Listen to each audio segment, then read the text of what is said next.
Olivia Valdone! Olivia Valdone! No! Hey guys.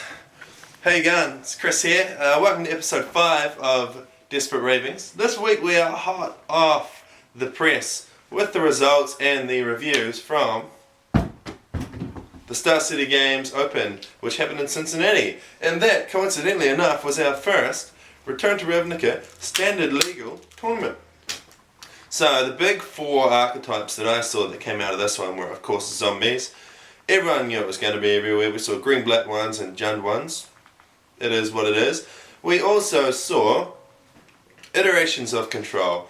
Lots of blue-white controls with X tacked on the end. So the biggest and most successful one of the weekend was blue-white-red.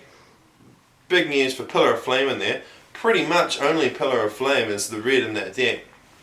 Some people will be playing Niv Mizzets and Desperate Ravings, but looks like the main thing's Pillar of Flame in that one. We've also got a lot of Jund decks. Some Jund mid-range stuff. And I think that was one of the better decks. Quite successful. Made it all the way to the semi-finals. Piloted by Star City Games Invitational winner Lauren Nolan. So it was quite cool. We also actually had heaps of green-white aggro. And quite a lot of Rakdos aggro as well.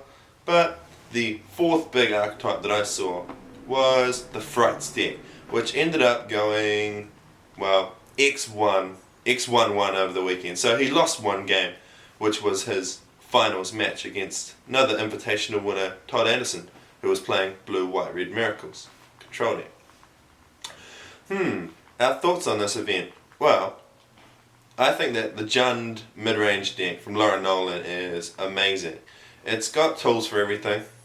It's got amazing creatures. It's pretty much a port from the block deck. So it says, hey, let's take the best creatures we can find and slam them in the same deck. Why not put them into play on turn 3? So it runs Farseek, which is a great colour fixer, and it lets you play Olivia Valdaren's Huntmaster of the Fowls, Garrett Relentless on turn 3.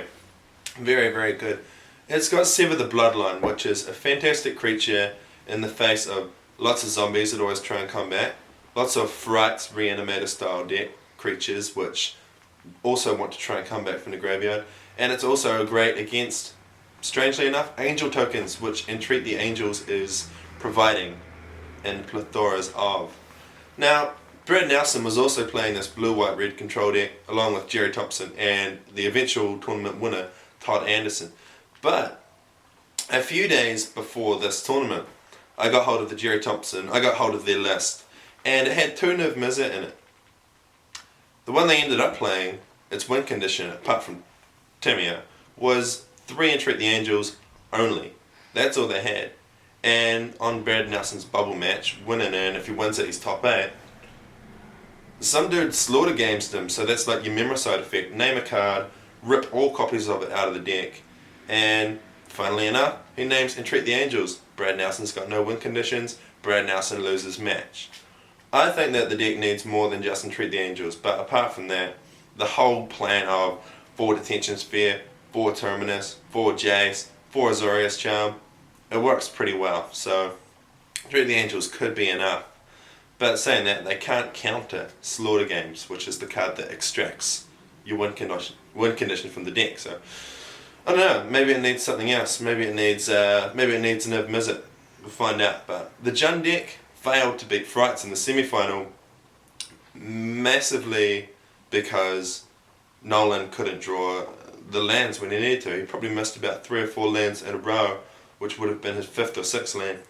So he couldn't quite get there in game 3, considering after game 2 the Frights player handed him the game because he is the worst Frights player you have ever seen in your life. There was a point where he chose to Dreadbore a Jace over, this is in the grand final actually, but this Frights player chose to Dreadbore a Jace Architect of Thought instead of a Tamiyo, which was about to go ultimate. Terrible stuff, but he sort of got his way out of it and lost anyway. So this tournament, yeah, it showed us that blue-white control was very good. Zombies is, as expected, very good.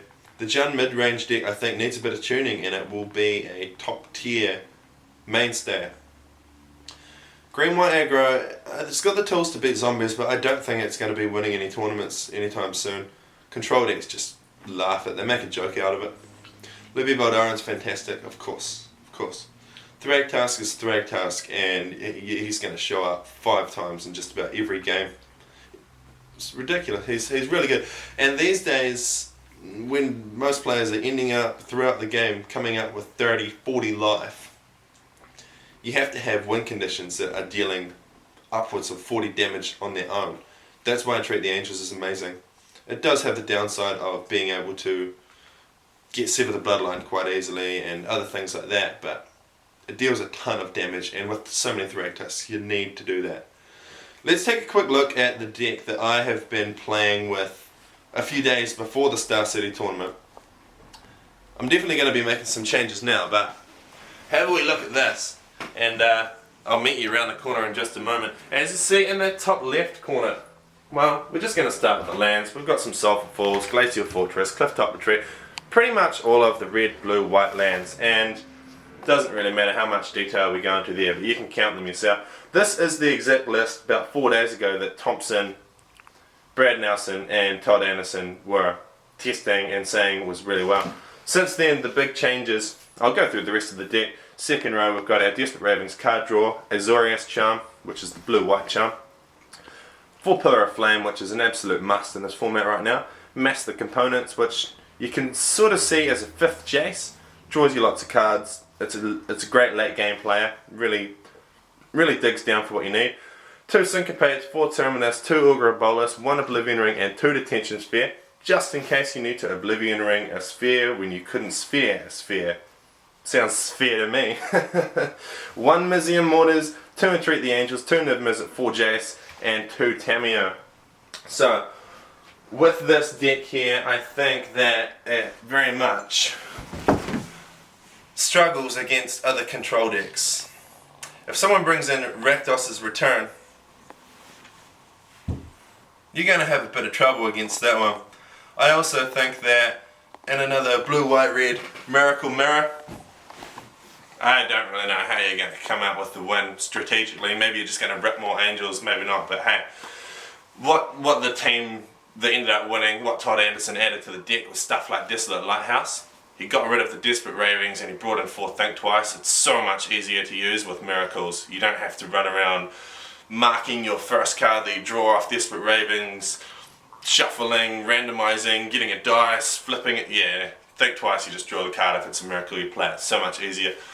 Got rid of the Niv Mizzets, which I think could have been a mistake because, as I was saying, Nelson got them ripped out of his deck and lost because of it. They also don't have any Oblivion Rings anymore. They took out the Ogre of Bolus. They've added in 2 Snapcaster Mages. And then they've pretty much brought in another sweeper, which is Supreme Verdict. More Entreat the Angels. They dropped Mizium Mortars. But yeah, the Desolate Lighthouse is quite a cool land to take note of because, again, it's another chance to get a miracle. In about a week and a half, I've got a Grand Prix trial hosted by Jen Brumby's Priority Games here in Wellington. I will either be playing this blue-white red control deck or the Jund mid-range deck. So, pretty much whatever I get the cards for fastest. But I feel like the control deck is quite cool and Jace is really good. So, I guess until then, that's all I've really got to say. But of course, guys, share Desperate Ravings with all your friends, click like, subscribe, do all that you can, let's get the community going. And as always, ask me any questions, give me suggestions, anything else with entertainment value, infotainment, that's what we're all about here. So, hey, thank you again very much for watching. Thanks again to our sponsors Red Z, Takapuna, and Aaron Newson. Your jawline is something that I would take a man's life for. Bye!